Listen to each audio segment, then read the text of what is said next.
Kinichi Hamada ini adalah seorang pria parubaya yang jelek dan merasa kayak pecundang.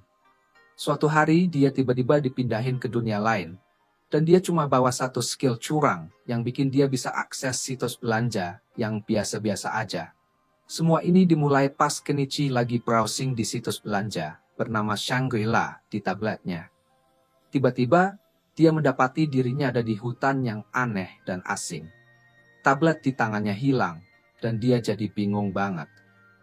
Dia mulai ngeliatin sekelilingnya, perlahan-lahan sadar kalau dia udah dipindahin ke dunia lain. Buat memastikan kecurigaannya, dia ngikutin apa yang biasanya dilakukan pemain di dunia game.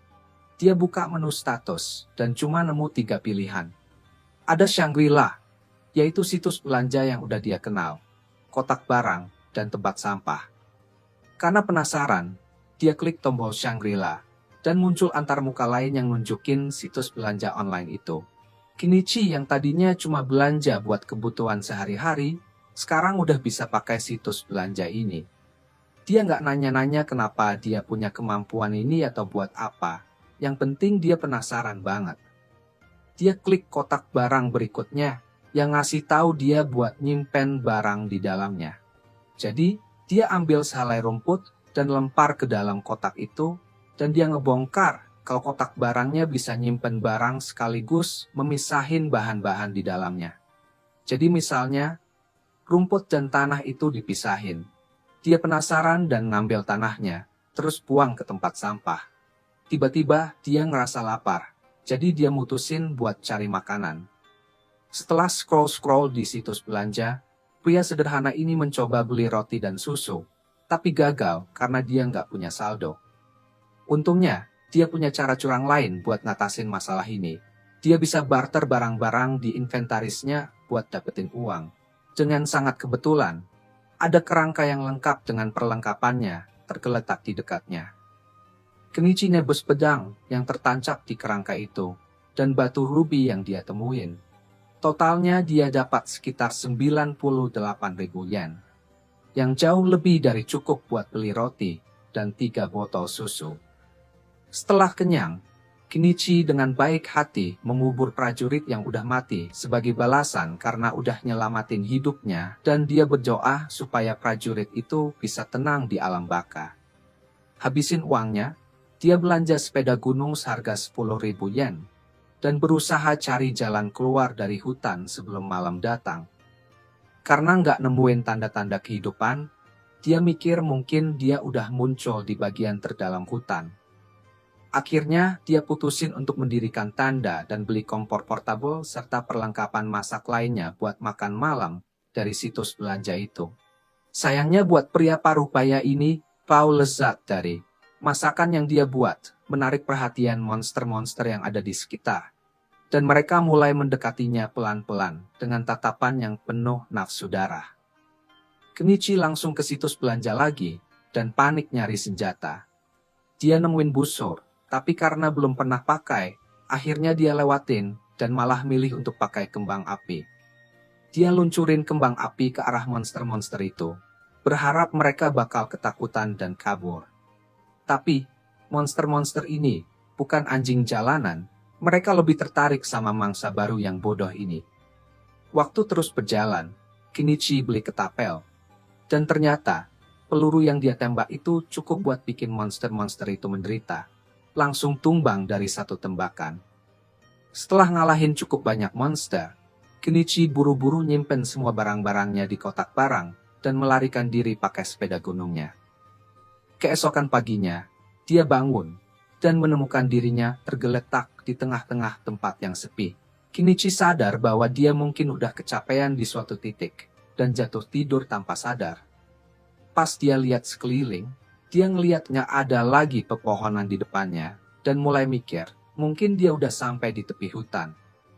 Untuk memastikan posisinya, dia belanja tangga dan teropong dari situs belanja, terus pakai tangganya buat naik ke tempat yang lebih tinggi. Setelah itu, dia pakai teropong buat ngeliat jauh ke depan. Dan ternyata, dia udah nyampe di pinggiran kota. Dengan semangat, dia jalan ke arah kota itu. Tiba-tiba aja, seorang pedagang bernama Fuyo hampir nabrak dia dengan keretanya. Fuyo minta maaf dan nawarin Kenichi tumpangan ke kota Dahlia. Kenichi sedikit ragu, Fuyo meyakinkannya bahwa dia nggak bakal ngebebanin biaya untuk tumpangan ini. Akhirnya, Kenichi naik ke kereta, sambil lihat ada seorang wanita di dalamnya. Fuyo ngenalin wanita itu sebagai penyanyi keliling, dia juga penumpang. Melihat pakaian Kenichi yang aneh, Fuyo kira Kenichi bukan dari daerah situ, dan nanya kenapa dia mau ke Dahlia. Kenichi jawab bahwa dia berencana untuk berbisnis di sana. Yang bikin Fuyo bingung, karena Kenichi sama sekali nggak bawa apa-apa.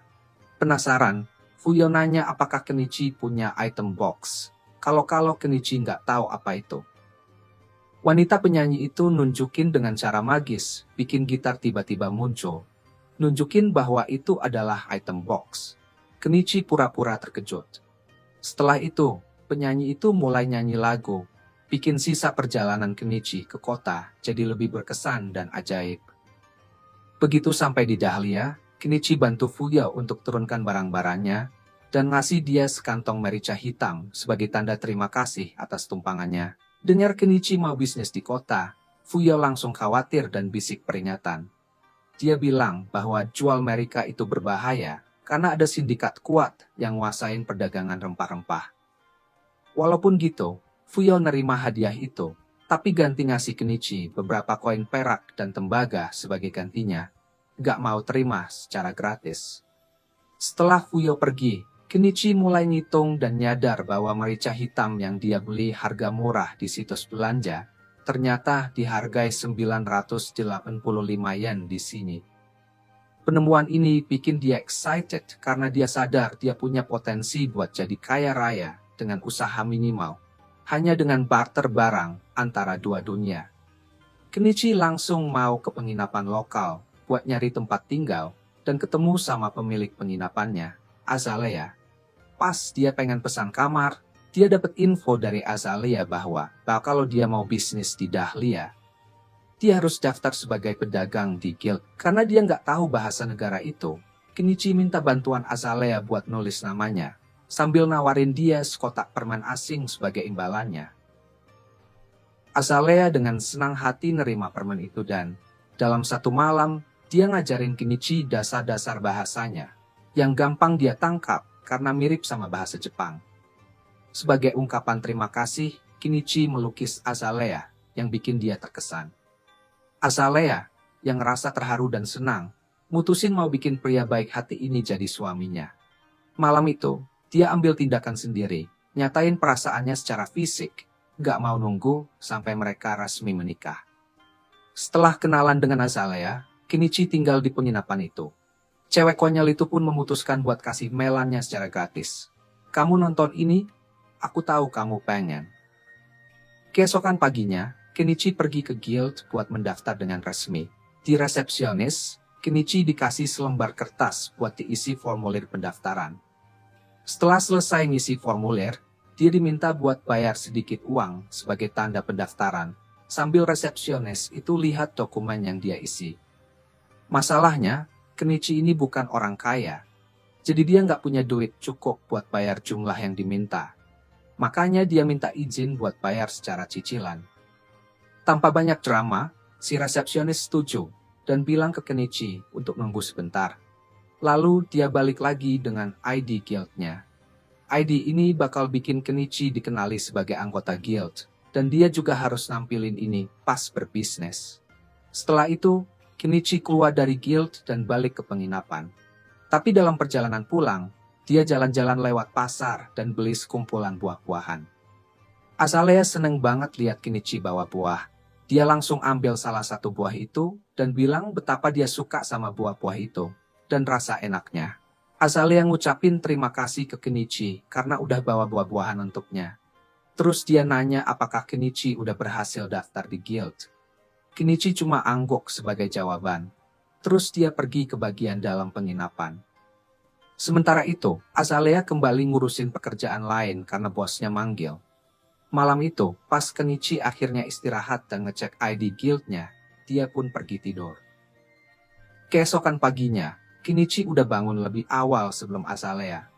Pas Azalea ketemu Kenichi, dia lagi sibuk kerja dengan kayu dan paku. Dia kaget banget karena nggak pernah tahu kalau Kenichi jago banget dalam pertukangan. Dia terus puji Kenichi ketika dia menunjukkan penjepit baju yang dia buat. Penjepitnya kelihatan kuat dan menarik. Jadi dia nanya apakah boleh bikin beberapa untuknya, dan apakah Kenichi berencana untuk jual itu ke orang lain. Di kota mereka biasanya pakai yang palsu, yang gampang banget patah, atau jadi bentuknya aneh.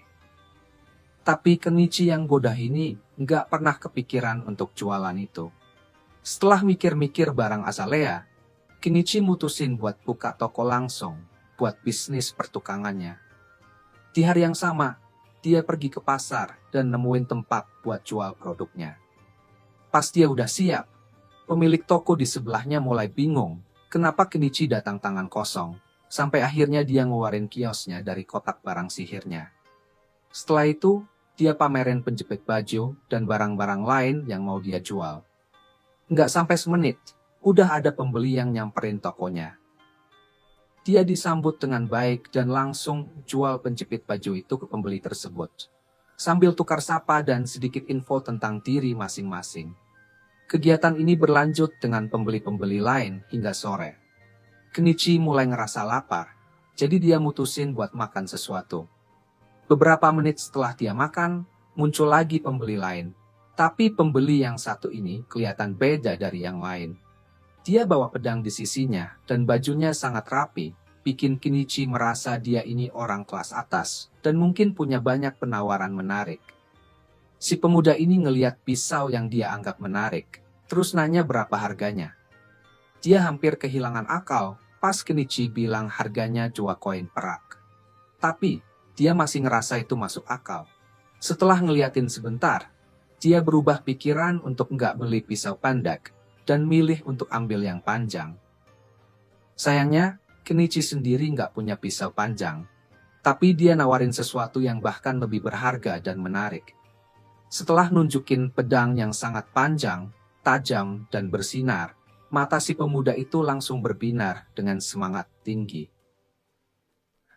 Tapi, semangatnya langsung memudar drastis pas dengar harga yang harus dia bayar. Dia teriak ketakutan pas Kenichi bilang harganya 1 koin emas. Produk itu kelihatan bagus dan tahan lama, jadi dia merasa sulit untuk menolak. Sementara dia lagi mikir kritis tentang apa yang harus dilakukan, tiba-tiba ada yang menyela di toko. Sebelum mereka sempat negosiasi harga, ada seorang gadis muda cantik yang berasal dari keturunan binatang di kota itu muncul di toko. Dan bukan cuma muncul di toko, dia bahkan berdiri dekat banget sama Kenichi, seolah-olah dia mau mencium dia. Orang mungkin mikir, dia mau menukarkan bibirnya dengan barang-barang pemilik toko setelah melakukan drama kecilnya yang konyol. Anak buahnya, yang penampilannya mirip binatang beneran, langsung nyambar salah satu tikar atap yang dia pakai buat bikin atap kiosnya. Dia awalnya mikir buat ngambil kembali, tapi kemudian dia berpikir untuk menjualnya, sembari bikin yang baru untuk dirinya sendiri. Setelah setuju untuk menjualnya ke mereka, monster-monster ini kesulitan ngitung nilai barang itu. Akhirnya, setelah mereka kesulitan ngitung nilai barang itu, pemilik toko lain bantuin untuk hitung totalnya, dan mereka pun bayar, lalu pamit ke Kenichi. Sementara itu, si pemuda yang tadi ngeliatin para monster mutusin buat beli pedang panjang itu dengan harga 1 koin emas. Dia ngeliat kesungguhan dan profesionalisme Kenichi dalam berbisnis dan produknya. Setelah hari yang menguntungkan, dia balik ke penginapan malam itu. Dengan penjualan yang banyak, Kenichi bisa bayar uang untuk hari-hari yang dia habiskan di penginapan, dan dia juga mutusin untuk nyimpen sebagian buat bayar cicilan pendaftarannya nanti. Malam itu, pas dia lagi mandi, Kenichi merasa kurang puas, jadi dia mutusin buat beli drum besar yang bisa dipakai buat bikin air panas dan mandi yang lebih nyaman. Terus dia pun siap-siap buat tidur. Bodohnya Kenichi, dia sebenarnya bisa aja mandi sederhana tanpa harus boros uang. Malam itu, dia mikir tentang semua petualangannya dan barang-barang baru yang dia dapetin. Dan dia kelihatan bangga sama dirinya sendiri sambil pelan-pelan terlelap, mikirin alasan dia dipindahin ke dunia lain dan cara terbaik buat bertahan hidup di sini. Sementara itu, Di tempat lain yang tampaknya kayak hutan, ada seorang gadis muda bernama Anemon yang berusaha bertahan hidup. Dia bilang dia pengen hidup kayak manusia dan makan makanan anak. Tapi pas dia lagi mikir-mikir, ada suara yang memanggilnya. Alih-alih menjawab, dia malah lari menjauh ke semak-semak. Keesokan harinya, saat Kenichi lagi nyiapin tokonya, dia mutusin buat nambah stok barangnya dikit. Jadi dia jual beberapa perhiasan. Bukan permata mahal atau apa sih, tapi kelihatan cantik. Jadi mestinya bisa dapat untung lumayan. Pas itu, pembantu yang kemarin Margaret nongol lagi buat beli lebih banyak penjepit baju dari Kenichi. Dia nanya Margaret mau beli berapa banyak, dan dia kaget pas dengar ternyata Margaret mau beli 100. Kenichi terkejut. Tapi, dia udah menyiapkan duitnya. Jadi transaksi dah. Waktu lagi ngebungkus penjepit bajunya, Margaret lihat perhiasan yang baru dijual, dan nanya apa itu terbuat dari berlian beneran. Kenichi bilang kalau perhiasannya terbuat dari kaca yang dipoles, tapi tetap aja kelihatan cakep. Jadinya, Margaret minta disisihin satu, biar nanti bisa dibeli. Seharian, bisnisnya berjalan kayak biasa aja. Tapi pas Kenichi mau nutup tokonya, para manusia binatang kemarin balik ke tokonya. Muka mereka kelihatan serius, jadi Kenichi sempat khawatir mereka bakal ngehajar dia. Tapi terus Mayari berdiri, mendekat ke wajah Kenichi, dan bilang ke yang lain, kalau dia beneran mencium bau rempah-rempah dari Kenichi. Para manusia binatang lainnya langsung minta Kenichi buat jual rempah-rempahnya. Tapi, Kenichi agak ragu mau jual karena udah denger desas-desus soal sindikat rempah-rempah. Dia nggak ngerti gimana cara kerja mereka, atau apa yang bakal mereka lakuin kalau tahu dia jualan rempah-rempah. Jadi dia nggak mau ambil risiko. Para manusia binatang terus-terusan minta. Tapi orang-orang di sekitar ngasih tahu mereka kalau nggak bisa maksa Kenichi yang masih baru buat ambil risiko besar demi mereka. Akhirnya, mereka ngerti maksudnya. Kenichi emang nggak bisa jual rempah-rempah. Tapi sebenarnya nggak melanggar peraturan kalau dia cuma berbagi makan barang mereka. Jadi, dia ngajak mereka buat makan bareng. Tapi makanannya harus di hutan, biar nggak menarik perhatian buruk. Para manusia binatang senang banget dengar ini. Jadi malamnya, mereka semua kumpul bareng Kenichi dan Anama di pinggiran sungai buat mulai masak. Kenichi udah siap mau masak. Pas Anama nanya mau bantu apa, dia bilang ke Anama buat potong beberapa sayuran. Tapi pas Anama lihat sayurannya, dia kagum banget karena warnanya cerah dan menarik banget. Kenichi jelasin kalau dia dapat sayuran ini dari negara asing dan bisa jamin rasanya enak banget. Sementara Kenichi dan Anama lagi sibuk sama sayuran, Mayari dan teman-teman binatang yang lain lagi asik di sungai coba cari ikan. Nggak lama, mereka berhasil dapat ikan yang lumayan banyak. Setelah semua bahan siap, Kenichi mulai nyiapin ikan dengan rempah-rempah dan masukkan semuanya ke dalam panci buat dimasak. Hasilnya adalah makanan yang bikin orang-orang binatang itu jatuh cinta. Mereka belum pernah merasakan masakan kayak gini sebelumnya, jadi mereka sangat bersyukur. Tapi, semua makanan enak ini bikin mereka pengen minum alkohol banget. Anama bilang supaya mereka kontrol diri karena alkohol harganya mahal. Tapi Kenichi merasa nggak ada salahnya kasih mereka sedikit minuman. Jadi dia ngeluarin sebotol minuman murah dan tuangin beberapa gelas. Tapi Kenichi bilang mereka harus bersumpah buat nggak cerita sama siapapun tentang makanan yang dia buat. Anama ngingetin Kenichi supaya jangan terlalu baik hati. Tapi dia gak ngerasa ada yang salah ngasih sedikit kebahagiaan ke manusia binatang itu. Apalagi mereka kelihatannya orang yang baik. Malam itu, mereka ngumpul bareng, minum bareng, dan akhirnya tidur di bawah bintang-bintang. Mayare sepertinya udah mulai suka sama Kenichi. Keesokan paginya, Kenichi balik ke penginapan, dan Azalea kelihatan agak kesal karena dia keluar semalaman. Kenichi coba ngejelasin kalau dia cuma nongkrong sama beberapa manusia binatang di luar kota. Tapi lihat bulu kucing di bajunya, Azalea jadi curiga, dan dia pikir Kenichi udah ngelakuin lebih dari sekadar nongkrong. Dia juga marah karena Kenichi pilih cewek kucing daripada dia. Nanti di hari itu, Kenichi lagi siapkan tokonya buat siap-siap buka lagi. Tapi pas dia lagi benerin sesuatu, Margaret datang bareng Primula buat ngunjungin tokonya. Fokus Kenichi jadi teralihkan karenanya. Kenichi awalnya terpesona sama kecantikan Primula.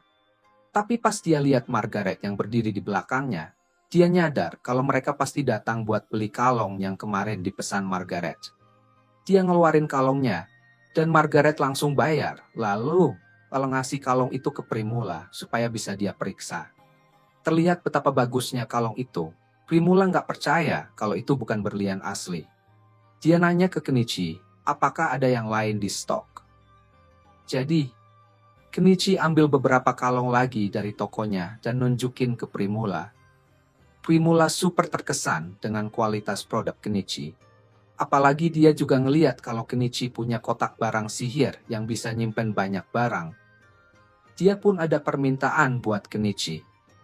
Dia bilang kalau dia adalah anaknya pemilik perusahaan dagang Malau. Dan kalau Kenichi mau, dia pengen ngenalin Kenichi ke bokapnya. Kenichi suka banget sama ide buat ketemu pemilik perusahaan dagang besar. Tapi dia jadi ragu karena ketemu orang berpengaruh bisa jadi masalah buat dia. Tapi Anama bilang kalau ayah Primula terkenal baik di kota ini. Dan semua orang bilang kalau dia adalah orang yang baik hati. Jadi Kenichi nggak perlu khawatir bakal kena masalah sama dia. Karena itu, Kenichi setuju buat ikut Primula. Jadi dia diundang untuk naik kereta bareng Primula, supaya bisa ketemu ayahnya. Di perjalanan, Primula nunjukin beberapa replika penjepit baju yang dia buat. Dan meskipun bentuk kayunya gampang buat ditiru, klip metalnya terlalu sulit dibuat oleh pegawai miliknya. Kenichi ngerti kenapa mereka nggak bisa ngerjain itu. Soalnya dia sendiri juga nggak tahu gimana cara buatnya. Tapi dia cuma tahu kalau itu sebenarnya proses yang rumit. Akhirnya mereka sampai di rumah Primula, dan Kenichi kaget banget lihat betapa besarnya rumah itu. Tapi Primula bilang kalau ini malah tergolong kecil dibanding rumah-rumah bangsawan di sekitar sini. Mereka masuk ke dalam, dan Kenichi diperkenalkan ke ayah Primula, Malau. Mereka saling menyapa, dan Malau ngajak Kenichi duduk supaya mereka bisa mulai ngobrol. Setelah Kenichi ngerasa nyaman, dia nunjukin beberapa barang yang dia punya. Dan Malau sangat terkesan, sama kayak Primula. Di samping itu, Primula bilang ke Malau kalau Kenichi punya kotak barang sihir. Dan Malau jadi tertarik, karena dia juga punya itu. Kotak sihir itulah yang membantunya bangun perusahaan dagang ini sampai sejauh ini. Jadi kalau dipakai dengan benar, dia pikir Kenichi bisa sukses banget. Meskipun saat ini, Kenichi cuma make untuk nyimpen persediaannya aja. Nah, alasan Malau mau ketemu Kenichi adalah karena dia pengen bahas kemungkinan Kenichi jadi pemasok resmi untuk perusahaan Malau. Kenichi udah menduga bakal dapet tawaran kayak gini. Dan dia berpikir Malau pasti mau menjualnya dengan cara yang bisa ngehasilin untung besar. Tapi kalau emang itu yang Malau mau, Kenichi nanya kenapa dia nggak terus beli barang dari tokonya dengan harga murah dan dijual lagi. Malau sih pasti bisa aja ngelakuin itu. Tapi itu trik bisnis yang licik. Dan kalau Kenichi sampai tahu mereka jual barangnya tanpa izin, dia pasti nggak bakal senang dengan itu. Jadi, ngobrol langsung sama Kenichi kayak gini, bikin Malau punya keuntungan lebih dibanding pesaing-pesaingnya, yang pasti bakal mendekatinya juga.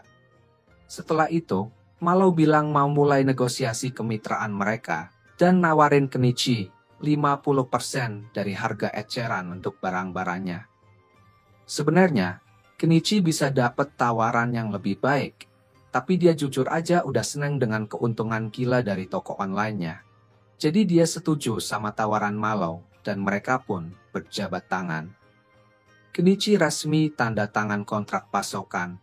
Dan beberapa barang pertama yang dia suplai ke Malau, bikin dia dapat lebih dari 1 juta yen dalam bentuk koin. Tapi pas Primula ngeliat semua perhiasan cantik yang ada di tokonya Kenichi, dia langsung jatuh cinta dan nanya sama ayahnya kalau dia bisa beli perhiasan itu langsung dari Kenichi buat dirinya sendiri. Malau sama sekali nggak keberatan, jadi Primula nawarin untuk bayar 10 koin emas untuk perhiasan-perhiasan itu. yang setara dengan 2 juta yen. Jadi, untuk pertama kalinya sejak dia sampai di sini, Kenichi punya saldo bank 8 digit. Karena dia udah berhasil banget, dia mutusin buat mulai nyiapin segala sesuatunya untuk hidup tenangnya dan beli rumah dari tokonya. Keesokan harinya, dia keluar dari kota dan menuju hutan buat nyari tempat yang bagus buat rumahnya. Sebelum pergi, dia cerita sama Azalea soal rencananya supaya dia nggak khawatir. Tapi Azalea pikir itu agak aneh karena Kenichi rela hidup di hutan yang berbahaya daripada tinggal di kota. Setelah dia nemuin tempat yang pas, Kenichi beli alat pemotong rumput dan mulai ngerapihin area itu. Tapi dia nemuin sedikit masalah. Meskipun barang-barang lain di tokonya cukup murah, bahan bakar tetap aja mahal dimanapun kamu hidup. Nggak ada yang bisa dia lakuin tentang itu. Jadi dia tetap berjuang dengan biaya tinggi itu dan terus bekerja sampai akhirnya dia bisa bikin jalan buat masuk dan keluar dari hutan. Setelah itu, dia harus mulai motong pohon-pohon yang ada di sekitarnya. Jadi, dia beli gergaji mesin dan mulai motong pohon. Setelah beberapa jam kerja keras, akhirnya Kenichi berhasil nebang banyak pohon di daerah itu. Jadi tinggal pindahin saja yang tersisa. Tapi pas dia coba masukin kayu-kayu itu ke dalam kotak barangnya, ternyata nggak muat. Kayunya terlalu panjang buat masuk. Jadi dia harus ngeluarin gergaji mesin lagi buat motong kayunya jadi potongan yang lebih kecil. Akhirnya, dia potong pohon-pohon itu jadi balok-balok sepanjang 10 meter. Dan sekarang dia bisa masukkan ke kotak barangnya. Jadi dia hampir selesai ngerjain pengangkutan pohon. Yang tersisa hanya menarik keluar tunggul-tunggul pohonnya. Tapi itu bakal jadi banyak pekerjaan, dan matahari udah mulai terbenam. Jadi, dia mutusin buat balik dan nyelesaikan semuanya besok. Keesokan harinya, Kenichi kembali ke hutan untuk menyelesaikan pekerjaannya. Tapi setelah gali tunggul selama beberapa saat, dia nyadar kalau ini terlalu berat buat pria setengah payah kayak dia. Jadi daripada bikin punggungnya sakit, dia memutuskan buat beli mini ekskavator aja. Tapi pas dia lihat alatnya, dia nyadar kalau dia baru aja ngeluarin 1,2 juta yen buat mesin berat karena dia nggak mau kerja manual, dan dia mulai nyesel sedikit.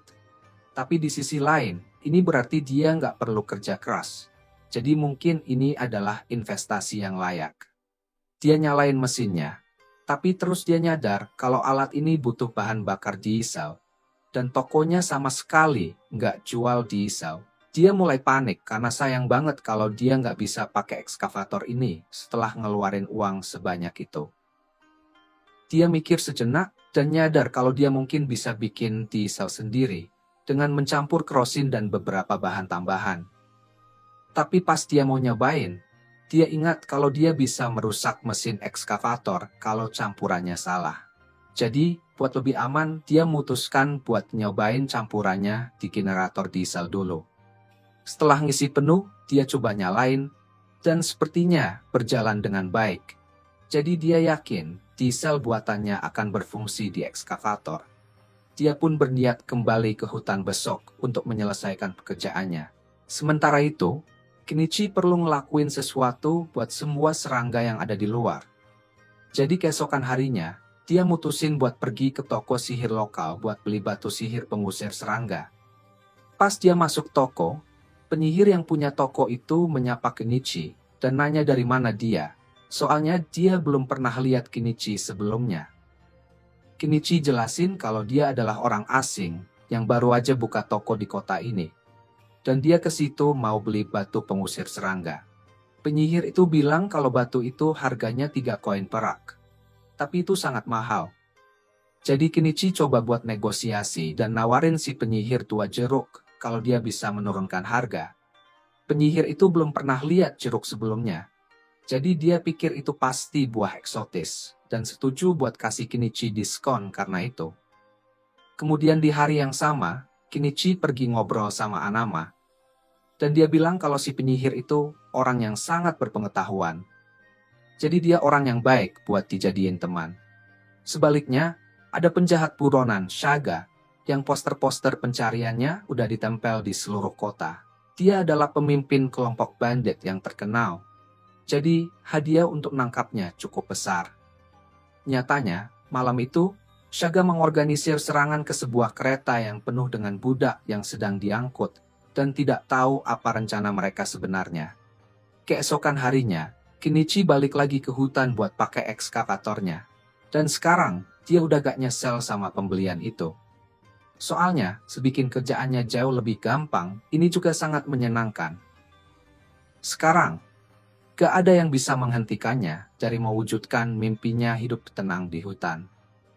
Tapi setelah ngeluarin banyak uang untuk ekskavator, dia jadi sangat dekat dengan kondisi keuangan yang kritis. Jadi, dia harus menunda semua progres pembangunan selanjutnya. Beberapa saat kemudian, Kenichi ketemuan sama Malo dan Primola lagi, dengan harapan bisa jual garam dan gula buat dapat untung yang bagus. Malo nyobain gulanya, dan dia ternyata suka banget sama kualitasnya. Tapi dia nggak bisa beli dari Kenichi. Negara menguasai semua hak atas gula dan garam. Jadi Malo bakal kena masalah kalau belinya dari sumber yang nggak resmi. Tapi ada kabar baiknya nih. Permata yang Kenichi jual sebelumnya laris manis kayak kacang goreng. Jadi Malo mau beli lebih banyak lagi saat itu juga. Dari permata tambahan yang barusan Kenichi jual, dia dapat 15 koin emas yang kira-kira setara sama 3 juta yen. Jadi, Kenichi punya cukup uang buat akhirnya beli rumah kayu yang dia lihat di tokonya. Dia merasa nggak percaya kalau ada rumah kayu utuh dijual di toko itu, dan cuma seharga 1,7 juta yen. Kedengarannya kayak terlalu bagus buat jadi kenyataan. Tapi Kenichi nggak mau melewatkan penawaran itu. Jadi dia beli rumah kayunya. Begitu dibeli, Kenichi malah ketimpa tumpukan papan kayu beserta petunjuk yang dia nggak ngerti. Dia lumayan lama baca-baca petunjuknya, dan seperti yang dia cemaskan, ngerakit rumah ini bakal jadi kerjaan yang super ribet. Tapi karena udah terlanjur bayar, ya mau nggak mau dia harus nyelesain. Saat Kenichi mulai ngerakit, kebetulan banget ada manusia binatang yang lewat. Sebagai tanda terima kasih, mereka memutuskan buat bantuin Kenichi ngerjain rumahnya. Gak kerasa, beberapa minggu berlalu, dan berkat bantuan dari manusia binatang, Kenichi bisa bikin kemajuan yang mantap dengan rumah kayunya, sambil tetap buka dagangannya. Dalam waktu kurang dari sebulan, akhirnya rumah kayunya kelar juga. Tanpa bantuan manusia binatang, Kenichi pasti nggak akan bisa selesai secepat ini. Sebagai tanda terima kasih, Kenichi ngadain pesta barbeque yang seru buat mereka. Tapi, walaupun rumahnya udah selesai, masih banyak banget yang harus Kenichi lakuin sendiri. Kayak ngecat dinding dan atapnya, serta bikin listrik. Butuh waktu sebulan lagi buat nyelesain semua kebutuhannya. Tapi setelah semua beres, rumah Kenichi akhirnya bisa mandiri dan gak perlu bergantung ke orang lain. Dia bikin pagar di sekeliling rumah dan kebunnya. Untuk listrik, dia pasang beberapa panel surya. Akhirnya, setelah semua siap, rumah impian Kenichi berdiri juga. Untuk ngerayain, hal pertama yang Kenichi lakuin adalah mandi air hangat yang enak banget. Walaupun, dia masih harus mikirin gimana caranya punya saluran air di dalam rumah. Karena buat ngisi bak mandi, ini aja dia harus bolak-balik naik sepeda berkali-kali. Paginya, Kenichi balik ke penginapan buat kasih tahu Azalea kalau kabin hutan miliknya udah kelar. Jadi dia nggak bakal nginep di penginapan ini lagi. Azalea agak kaget, karena dia nggak nyangka Kenichi beneran serius waktu bilang mau bangun rumah di hutan. Tapi dia juga senang karena setidaknya Kenichi bisa ngelampaui salah satu tujuannya. Walaupun artinya dia nggak bakal sering ketemu Kenichi lagi. Hari berikutnya, Kenichi bangun pagi di rumahnya. Di pagi yang cerah itu, Kenichi memutuskan buat keluar dan ambil beberapa foto bunga-bunga di sekitar. Tapi keceriaannya langsung berhenti ketika hampir kena panah. Saking kagetnya, Kenichi jatuh dari sepeda, tapi panah-panah itu masih aja melesat ke arahnya. Dia buru-buru sembunyi di balik pohon. Ternyata, yang nembakin panah itu adalah manusia binatang baru yang kebetulan tinggal di hutan itu. Mereka bilang lagi berburu dan refleks aja nyerang Kenichi. Tapi meskipun mereka udah sadar kalau Kenichi adalah manusia yang bangun rumah di hutan itu, mereka tetap aja mau nyerang. Kenichi nggak tahu kenapa manusia binatang itu nyerang dia, tapi dia nggak bakal diam aja dan biarin gitu aja. Jadi dia ambil ketapel dari tasnya dan balas menyerang. Manusia binatangnya jadi agak kaget karena mereka nggak nyangka manusia lemah ini bakal ngelawan. Mereka mulai mikir ulang setelah Kenichi mulai ngelempar kembang api dan dia ngeluarin ekskavatornya. Manusia binatang yang lihat itu langsung panik dan nggak mau nungguin buat lihat apa yang bakal terjadi. Jadi mereka kabur semua. Kenichi kebingungan apa yang baru saja terjadi. Nah, pas Kenichi lagi mikir, dia ngeliat ada hewan luka yang tergeletak di bawah pohon. Meong-meong kesakitan. Ternyata kakinya kena panah, dan mungkin dia nggak bakal bertahan lama kalau Kenichi nggak cepat-cepat bantu. Kenichi mendekati kucing itu, tapi si kucing nggak percaya sama dia. Jadi dia ngamuk waktu Kenichi makin dekat. Kenichi pastinya nggak mau digigit. Jadi dia keluarin sedikit uang buat beli pelindung lembut sebagai antisipasi. Waktu dia mau cabut panahnya, si kucing udah lemas dan hampir nggak melawan. Jadi bisa lebih gampang ngobatin lukanya. Dia beli sedikit alkohol buat disinfektan luka dan olesin krim antibiotik. Luka si kucing udah diobatin, tapi masih belum ada jaminan kucing itu bisa bertahan hidup di luar sana. Akhirnya, Kenichi mutusin buat bawa kucing itu pulang ke rumah. Dia siapin selimut buat si kucing istirahat, tapi kucing itu masih belum bergerak sama sekali sejak diobatin. Jadi, Kenichi mulai khawatir. Dia belum nemuin dokter hewan sejak dia datang ke kota ini, tapi mungkin ada sihir penyembuhan yang bisa dia pakai. Dia memutuskan buat nanya-nanya sama penyihir. Penyihir dengar cerita Kenichi dan nyadarin kalau dia sebenarnya nemuin bobcat. Tapi dia nggak ngerti kenapa Kenichi mau repot-repot sembuhin hewan itu. Dia bilang, kamu bisa aja bunuh itu dan jual bulunya buat dapat untung yang bagus. Jadi, penyihir itu nggak bisa bantu banyak. Kenichi keluar lagi dan pas waktu itu, dia kebetulan ketemu Mayare yang lagi lewat. Mayare langsung loncat ke dia dan mulai mencium-cium sekelilingnya. Dia mencium aroma bobcat dari Kenichi. Dan di budayanya, bobcat itu dianggap sebagai utusan Tuhan. Jadi dia jadi excited banget dan pengen lihat langsung. Mayare ngikut Kenichi pulang ke rumahnya. Dan begitu dia lihat bobcat itu, dia langsung bisa nebak kalau lukanya disebabkan oleh para manusia anjing. Sementara itu, bobcatnya kelihatan udah amdingan. Tapi dia masih terus berusaha menjilati lukanya. Akhirnya, Kenichi terpaksa pasang kerucut di kepala bobcat itu, biar dia nggak bisa jilatin lukanya. Miyari terkesan banget sama seberapa mampu Kenichi dalam urusan kesehatan. Jadi dia nanya apakah Kenichi seorang dokter. Tapi Kenichi jawab, enggak, aku cuma tahu sedikit tentang pertolongan pertama. Miyari pengen ngucapin terima kasih ke Kenichi karena udah nyelamatin bobcat itu. Jadi dia keluar sebentar buat berburu dan dapat daging burung buat Kenichi. Pas dia balik bawa hasil buruannya, Kenichi masak itu buat makan malam mereka. Setelah makan, Mayare udah ngeluh capek banget. Jadi dia nanyain ke Kenichi, boleh nggak dia tinggal semalam di situ? Kenichi nanya, apa kamu beneran mau ninggalin kerjaanmu dan nginep di sini? Tapi Mayare lebih khawatir tentang bobcat daripada pekerjaannya saat ini. Kenichi setuju untuk ngizinin dia nginep, tapi dia cuma punya satu tempat tidur. Mayare jadi usul supaya mereka tidur bareng. Dan malam itu, Mayare malah tiduran di atas Kenichi.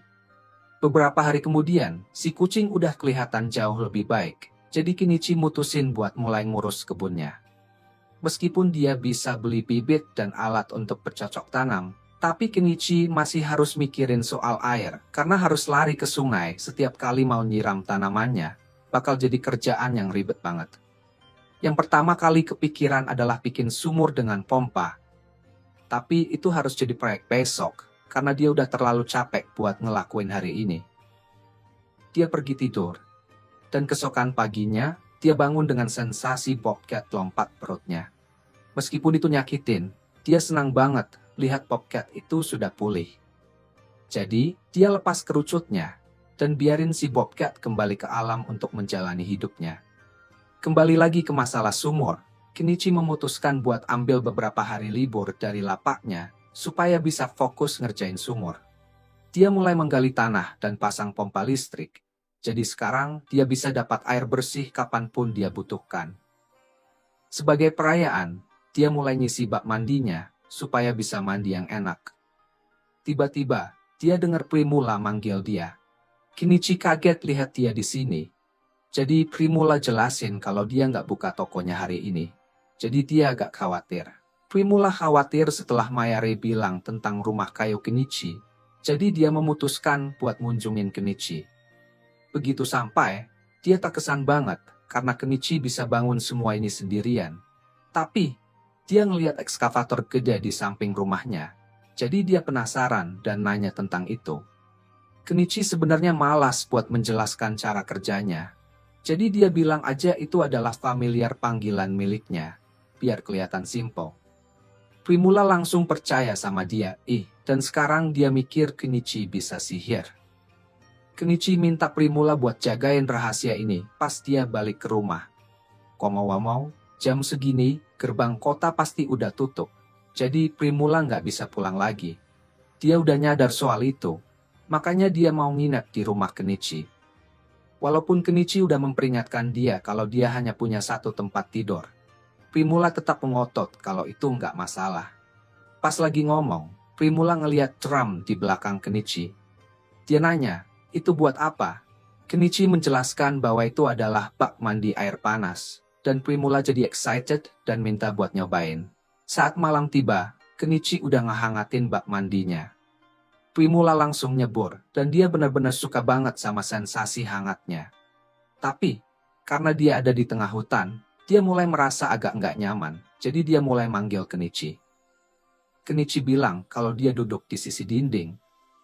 Tapi Primula bilang dia bakal merasa lebih baik kalau bisa lihat Kenichi langsung. Setelah selesai mandi, Kenichi kasih dia jubah mandi buat dipakai. Dan Primula langsung jatuh cinta sama sentuhan hangatnya. Dia nanya ke Kenichi, "Kamu bisa jual ini ke aku?" Kenichi bilang itu nggak untuk dijual. Tapi Primula terus memohon. Jadi akhirnya Kenichi setuju buat jual beberapa jubah mandi ke dia. Kemudian, Kenichi kasih dia gaun tidur buat dipakai malam ini. Dan Primula hampir nggak percaya sama banyaknya barang-barang keren yang ada di tempat Kenichi. Dia yakin Kenichi bakal jadi pedagang terbesar di kerajaan kalau mau. Tapi, Kenichi sendiri nggak terlalu tertarik dengan tujuan itu. Karena bakal bikin banyak masalah buat dia jika ketahuan. Kenichi jelas-jelas pengen banget hidup tenang dan dapat uang yang cukup buat hidup nyaman. Jadi Primula janji bakal bantu dia mempertahankan kehidupan tenangnya itu. Setelah beberapa waktu, mereka pun siap buat tidur. Tapi, Kenichi nggak mau kejadian aneh yang sama kayak waktu sama Mayare terulang. Jadi dia mutusin buat beli tempat tidur kedua buat Primula, supaya bisa aman dari hal-hal yang diinginkan. Sementara itu, di tempat persembunyian para penjahat, Saga kelihatannya dapat pekerjaan dari seseorang yang sangat penting. Dan ini bisa jadi masalah di masa depan. Paginya, Kenichi antar Primula pulang, dan pas di sana, dia mutusin buat ngomong sama Malo tentang jubah mandi yang Primula tanya. Malo penasaran sama bahan aneh itu dan berpikir kalau itu bakal laku keras. Karena mereka udah ngobrolin itu, Kenichi juga nyoba ngusulin ide buat jualan sesuatu yang lebih menantang. Primula sangat tertarik. Tapi Malo langsung menolak ide itu. Tiba-tiba, Margaret masuk ke ruangan, bawa buku-buku yang diminta Malo. Karena Kenichi kelihatan penasaran, Malo ngeluh kalau dia lagi nulis ulang semua buku khas lama, karena kekaisaran baru aja bikin sistem baru yang canggih buat melacak penjualan yang disebut akuntansi double entry.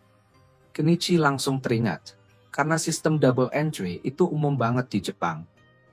Ini juga bikin dia ingat sesuatu yang pernah Malo bilang tentang pengaruh kekaisaran yang semakin cepat menyebar, berkat penemuan-penemuan dari seorang pria misterius.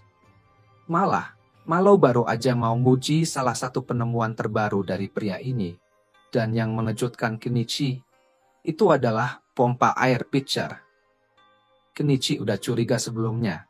Tapi buat seseorang bisa ngedesain pompa air pitcher dengan mudah, itu butuh pengetahuan tentang bagaimana cara kerjanya. Ini berarti mungkin ada orang lain di dunia ini yang juga dikirim dari Jepang, dan Kenichi jadi agak khawatir karena dia sekarang punya saingan. Selama beberapa hari ke depan, Primula kadang ngunjungin Kenichi. Primula datang lagi ke rumah Kenichi malam ini. Dan itu spesial karena dia mau berangkat buat ambil pasokan besok. Dia nggak bakal bisa mampir buat sementara waktu. Dia nanya ke Kenichi, apakah dia masih punya gaun malam yang menantang, karena dia mau beli itu. Kenichi penasaran, lalu nanya apa dia ada pria yang mau dia goda. Primula dengan percaya diri bilang, Kenichi sendiri yang dia incar. Kenichi beneran bingung harus jawab apa. Dan dia merasa nggak tepat kalau dia harus punya hubungan kayak gitu sama Primula. Apalagi dia temenan sama Malo. Dan Malo pasti nggak bakal setuju Primula terlibat sama pria tua kayak dia. Tapi, Primula bilang dia udah dapet restu dari ayahnya. Jadi itu bukan masalah. Walaupun begitu, Kenichi masih merasa banyak hal yang harus dia urus sekarang. Jadi dia minta Primula buat nunda pembicaraan tentang hubungan mereka buat sementara waktu.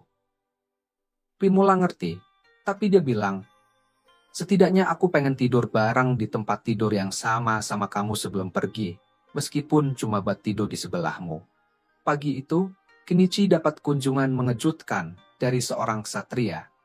Ternyata, dia adalah Norsepaw, orang yang datang ke lapak waktu itu.